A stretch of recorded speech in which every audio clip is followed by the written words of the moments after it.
Halo teman-teman, ketemu lagi bersama saya Maulida Julianti. Dan di pembahasan kita yang terakhir kita akan membahas tentang surat berharga. Apa itu surat berharga? Surat berharga yaitu surat yang oleh penerbitnya sengaja diterbitkan sebagai pelaksanaan pemenuhan suatu prestasi yang berupa pembayaran sejumlah uang. Perbedaan surat berharga dan surat yang mempunyai harga.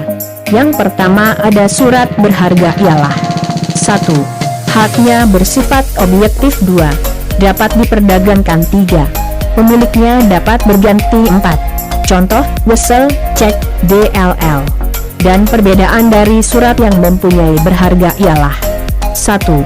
Haknya bersifat subjektif. 2.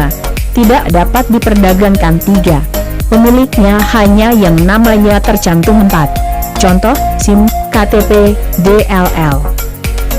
Penggolongan surat berharga. 1.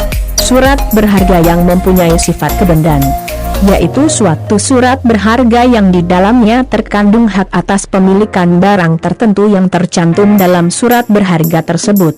Adapun perikatan dasarnya adalah penyerahan barang-barang tersebut. Lanjutan. 2. Surat berisi tanda keanggotaan suatu persekutuan, yaitu surat berharga yang berisi hak-hak keanggotaan suatu persekutuan atau perusahaan, misalnya saham suatu perseroan terbatas atau PT, CV atas saham, dan lain-lain. 3. Surat-surat tagihan utang, yaitu surat berharga yang berisi hak untuk menagih sejumlah uang yang tercantum di dalam surat berharga tersebut. Klausa dalam surat berharga ada dua macam, yaitu 1. Klausa atas tunjuk, yaitu suatu klausula yang berisi pernyataan bahwa orang yang berhak atas surat berharga tersebut adalah orang yang namanya disebut dalam surat berharga tersebut atau orang yang ditunjuk sebagai penggantinya. 2. Klausa atas pembawa, yaitu suatu klausula yang berisi pernyataan bahwa orang yang berhak atas surat berharga tersebut adalah orang yang membawanya. Dan selanjutnya ada wesel, adalah surat berharga yang mengandung suatu perintah atau order untuk membayar sejumlah uang yang tersebut di dalamnya kepada orang yang berhak dalam waktu yang tertentu. Isi surat wesel yaitu 1. Nama surat wesel yang dimuat dalam teksnya sendiri dan diistilahkan dalam bahasa surat itu ditulis. 2. Perintah tak bersyarat untuk membayar sejumlah uang tertentu. 3.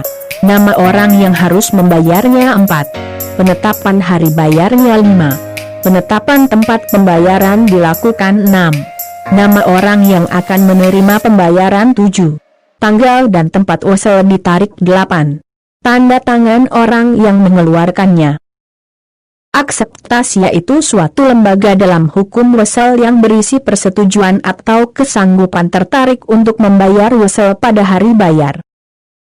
Endorsement yaitu suatu lembaga dalam hukum wesel untuk memindahkan hak tagih dari pemegang wesel kepada pemegang berikutnya.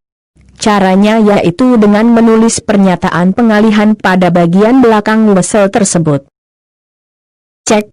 Surat yang memuat kata cek yang diterbitkan pada tanggal dan tempat tertentu, dengan nama penerbit memerintahkan tanpa syarat kepada banker untuk membayar sejumlah uang tertentu kepada pemegang atau pembawa di tempat tertentu.